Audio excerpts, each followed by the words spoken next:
We know that there has never been an epoch in which we could learn something about the physiology of man by torturing animals. We only learn something about animals. And if there is something we can learn from them on the psychological level, it is not by means of steel or electricity, much less so through psychic violences. The systematic torture of sentient beings, whatever the pretext and in whatever form, cannot achieve anything more than it already has. To show us what is the lowest point of debasement man can reach.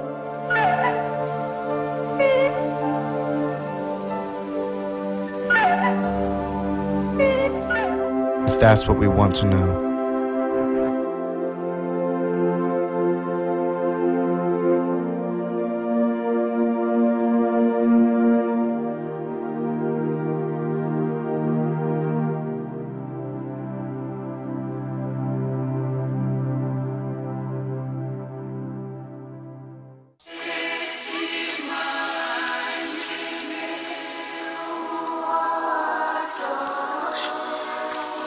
Ignorance is the species' first line of defense.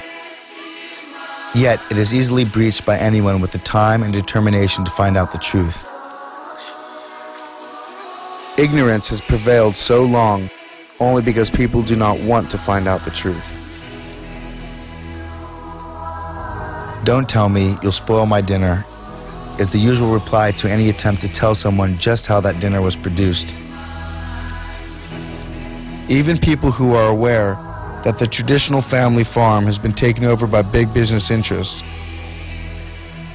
that their clothes come from slaughtered cows, that their entertainment means the suffering and death of millions of animals, and that some questionable experiments go on in laboratories,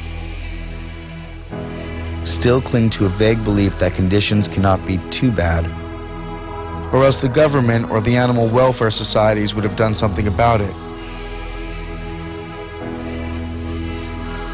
But it is not the inability to find out what is going on, as much as a desire not to know about facts that may lie heavy on one's conscience, that is responsible for this lack of awareness. After all, the victims of whatever it is that goes on in all these awful places are not members of one's own group.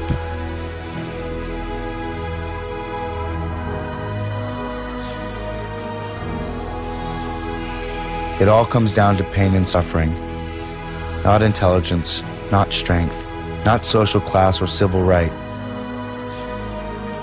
Pain and suffering are in themselves bad and should be prevented or minimized, irrespective of the race, sex, or species of the being that suffers.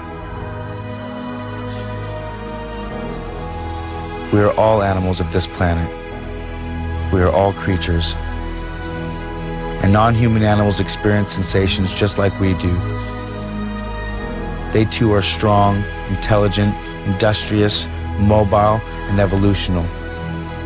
They too are capable of growth and adaptation.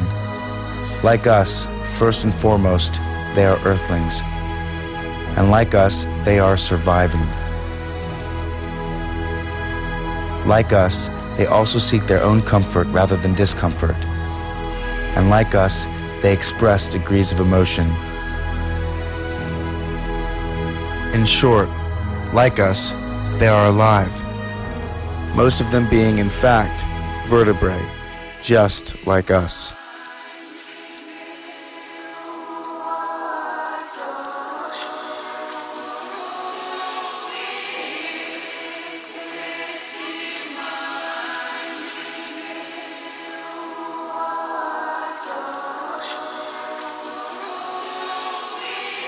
As we look back on how essential animals are to human survival, our absolute dependence on them for companionship, food, clothing, sport and entertainment, as well as medical and scientific research. Ironically, we only see mankind's complete disrespect for these non-human providers. Without a doubt, this must be what it is, to bite the hand that feeds us. In fact, we've actually stomped and spit on it. Now we are faced with the inevitable aftermath. This is evident in health reports due to our over-excessive consumption of animals. Cancer, heart disease, osteoporosis, strokes, kidney stones, anemia, diabetes, and more. Even our food has now been affected, and at its very source. With antibiotics used to promote weight gain in animals who can't gain weight under the stressful, overcrowded living conditions in factory farms. With the overuse of pesticides and insecticides, or artificial hormones designed to increase milk production, litter size, and frequency. With artificial colors, herbicides, larvicides, synthetic fertilizers, tranquilizers, growth and appetite stimulants. It's no wonder that mad cow disease, foot and mouth disease, physteria, and a host of other animal-related abnormalities have been unleashed on the human public. Nature is not responsible for these actions. We are.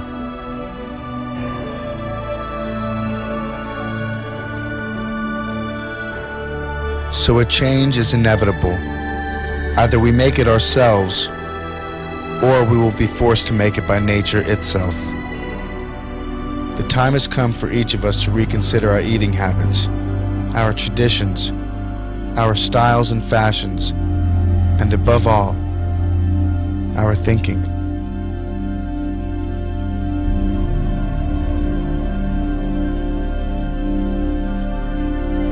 So if there's any truth to the age-old saying, what goes around comes around, then what do they get for their pain? Do we even give it a second thought? If what goes around comes around, what do they get for their pain?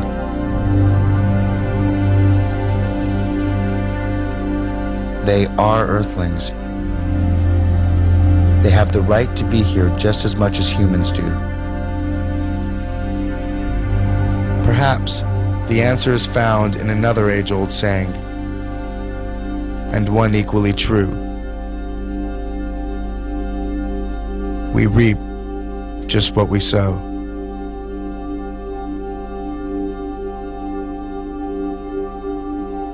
So of course animals feel, and of course they experience pain.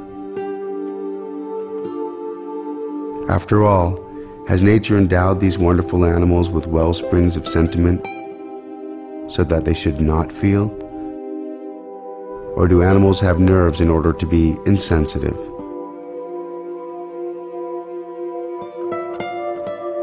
Reason demands a better answer. But one thing is absolutely certain. Animals used for food, used for clothing, used for entertainment, and in scientific experiments, and all the oppression that is done to them under the sun, they all die from pain. Each and every one. Isn't it enough that animals the world over live in permanent retreat from human progress and expansion? And for many species, there is simply nowhere else to go. It seems the fate of many animals is either to be unwanted by man or wanted too much. We enter as lords of the earth, bearing strange powers of terror and mercy alike. That human beings should love animals as the knowing love the innocent, and the strong love the vulnerable. When we wince at the suffering of animals, that feeling speaks well of us, even if we ignore it. And those who dismiss love for our fellow creatures as mere sentimentality overlook a good and important part of our humanity. But it takes nothing away from a human to be kind to an animal.